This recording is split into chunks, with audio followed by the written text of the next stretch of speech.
big girl. All right, guys, we're going to get right into it. This is hot off the presses news you can use, and I can't even believe all of the conspiracy theories that you've ever heard in your life are coming true.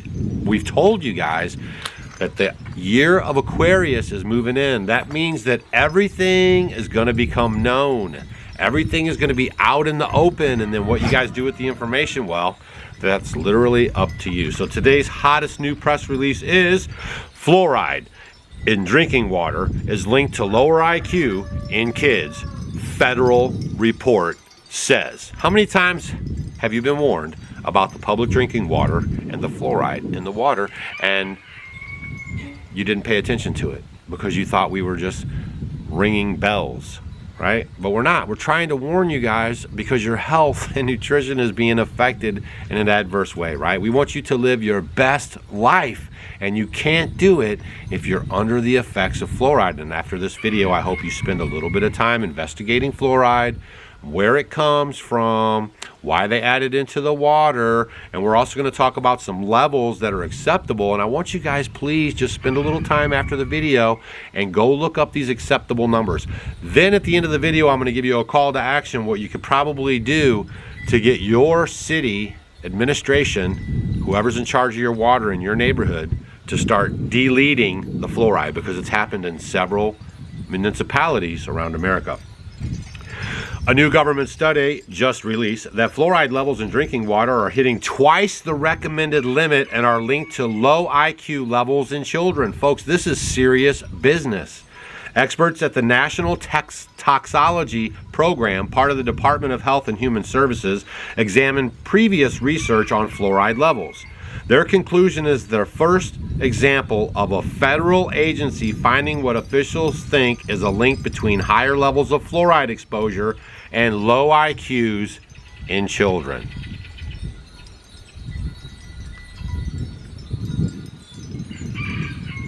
I think this report is crucial to understanding of the risks, says Ashley Malin, M-A-L-I-N, a University of Florida researcher who has studied the effects of high fluoride levels in pregnant women on their children. She called it the most rigorously conducted report of its kind. Oh my gosh, y'all, this is huge. The report did not try to quantify exact how many IQ points might be lost at different levels of fluoride exposure, but some of the studies reviewed in the report suggested IQ was 2 to 5 points lower in children who had high exposure. And also, I want you guys to think about, what if you're just constantly drinking that all the time? They're talking about a one-time exposure. We're talking about ingesting this from basically birth until you die, basically. Please think about that. Please share this video with your friends. This is very important news that you can use, and it also helps people understand that when people talk about fluoride in the water, there's nothing that says that it helps your teeth or anything.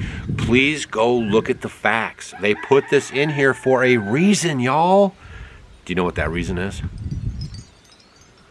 The report said that about 0.6% of the U.S. population, about 1.9 million people, are on water systems with naturally occurring fluoride levels of 1.5 milligrams or higher. The findings from the report raised the questions about how these people can be protected and what makes the most sense, Malin says. Now, I will add to this that natural fluoride, it exists in our environment.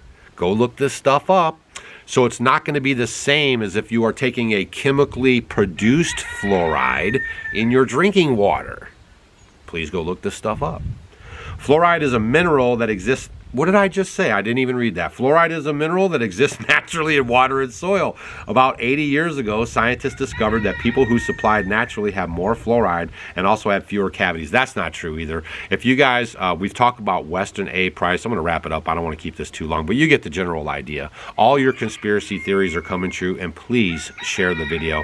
But Weston A. Price Foundation, back in the day, he did a study on the native people and how their jaws changed, their teeth changed, their body weight changed. Everything started changing as the Western diet was introduced to them, okay? As they introduced white flour and white sugar and all the white devils, okay? Processed foods, right?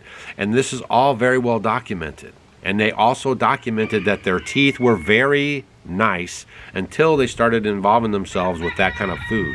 So the fluoride that they're trying to hype you up on to save your teeth and put in your toothpaste, the toothpaste aisle is the most poisonous aisle in the whole store. Seriously, go look it up. And also, if you read on a tube of toothpaste what it says about the fluoride, it tells you not to ingest it, right? And it also tells you not to give it to children. Please go look it up.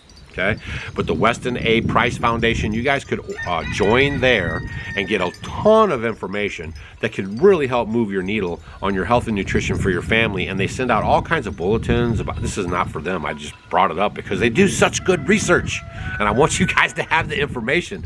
Weston A. Price Foundation, okay, go look that stuff up. It's the best $40 you'll probably spend in your adult or young adult or even child life. All right, this stuff is very important. I'm going to be sending this out. If you're on our email list, I'll be sending this out today. You can read this full article, share it with your friends along with my video, and we can help spread the news, right? And now what you'll need to do is you'll need to contact your water provider, wherever you pay your bill, and start voicing your concerns on the fluoride levels and start working with your community to get it taken out, because it's just an ingredient that they add in. So if you guys are all in agreement in your community, you can let the water department know that it's not needed anymore and they can literally take it out. And if you go Google it, you can actually find cases in America where they've taken the fluoride out of the water. Okay, very important stuff. I thought that was pretty good. It's just getting better and better. I told you guys, the closer we get to the election, the more wild it's going to get. Right there, fluoride in drinking water is linked to lower IQs in kids, federal report says.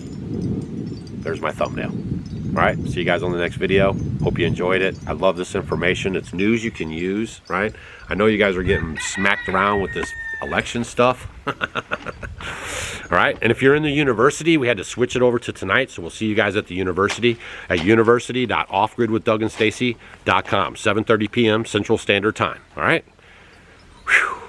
Get on the phone and call your friend.